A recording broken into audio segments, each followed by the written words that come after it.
Selamat datang saudara-saudari. Hari ini kita mau mendengar dan mengetahui siapa ia hamba-hamba Allah dalam 1 Korintius babak ketiga.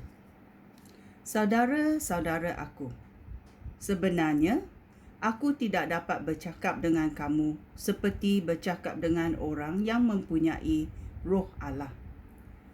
Aku terpaksa bercakap dengan kamu seperti bercakap dengan orang yang masih dikuasai keinginan dunia ini. Atau seperti bercakap dengan orang yang masih kanak-kanak dalam kepercayaan mereka kepada Kristus. Dahulu aku memberi kamu susu, bukan makanan orang dewasa, kerana kamu belum sedia menerimanya. Tetapi sekarang pun kamu masih belum bersedia. Belum dapat menerima ajaran yang lebih dalam. Kerana kamu masih hidup menurut tabiat manusia. Apabila kamu iri hati dan saling bertengkar, bukankah hal ini membuktikan bahawa kamu hidup menurut tabiat manusia? Seperti orang yang tidak mengenal Allah. Apabila seseorang berkata, "Aku mengikut Paulus," dan yang lain berkata, "Aku mengikut Apolos," bukankah kelakuan kamu seperti kelakuan orang dunia ini? Sebenarnya, sesiapakah Apolos itu? Siapakah Paulus? Kami hanya hamba Allah yang memimpin kamu percaya kepada Kristus. Kami hanya menjalankan tugas-tugas masing-masing yang diberi oleh Tuhan. Aku menanam benih dan Apolos menyiramnya, tetapi Allah sendiri yang menyebabkan tanaman itu tumbuh. Orang yang menanam benih dan orang yang menyiramnya tidaklah penting. Allah sahaja yang penting, kerana Allah yang menyebabkan tanaman itu tumbuh. Orang yang menanam benih setaraf dengan orang yang menyiramnya.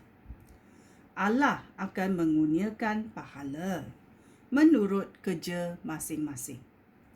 Kami orang yang bekerja bersama-sama untuk Allah, dan kamu bagaikan ladang Allah.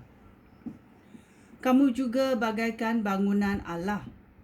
Dengan kurnia yang dianugerahkan oleh Allah, aku sebagai pembina yang mahir sudah meletakkan asas bangunan tersebut. Dan orang lain membina bangunan di atas asas itu.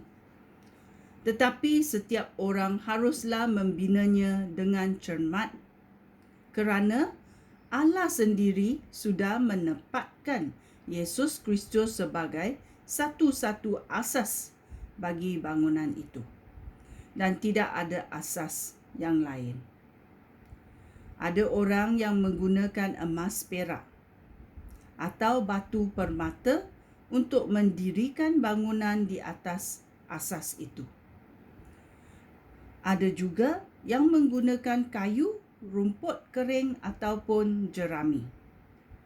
Tetapi mutu kerja setiap orang akan kelihatan pada hari Kristus datang kembali. Kerana pada hari itu, api akan mengatakan kerja setiap orang. Api akan menguji dan menentukan mutu kerja setiap orang. Jika apa yang didirikan di atas asas itu tahan api, pembinanya akan menerima pahala. Tetapi jika kerja seseorang terbakar, dia akan rugi.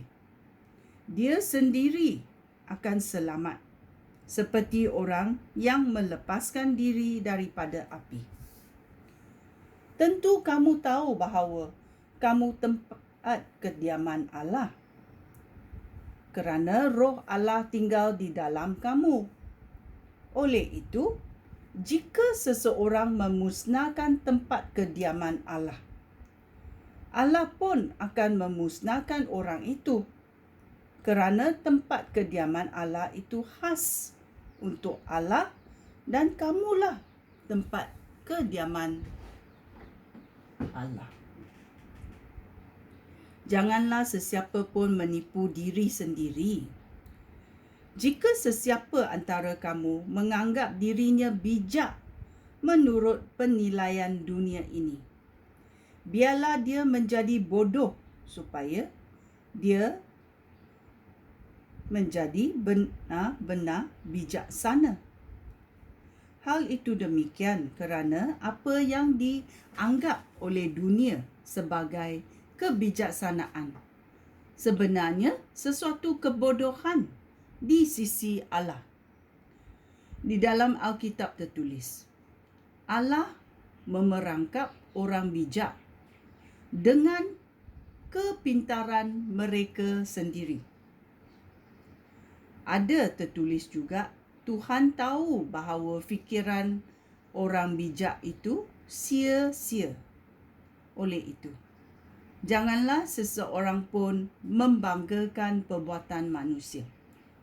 Sebenarnya, semuanya sudah diberikan kepada kamu. Paulus, Apolos, Petrus, dunia ini, kehidupan dan kematian, zaman ini ataupun zaman akan datang. Semuanya milik kamu. Dan kamu milik Kristus. Dan Kristus milik Allah. Kita mesti tahu arahan-arahan Tuhan. Dan peraturan-peraturan Tuhan. Ini adalah 1 Korintius babak ketiga. Hamba-hamba Allah dan siapa kita milik. Dan kita tengok dalam ayat 22. Paulus, Apolos, Petrus, dunia ini, kehidupan, kematian, zaman ini atau zaman akan datang. Semuanya milik kamu. Semuanya milik kamu. Dan kamu milik Kristus. Dan Kristus milik Allah. So kita mesti tahu kita milik Allah. Sekian, terima kasih. Shalom.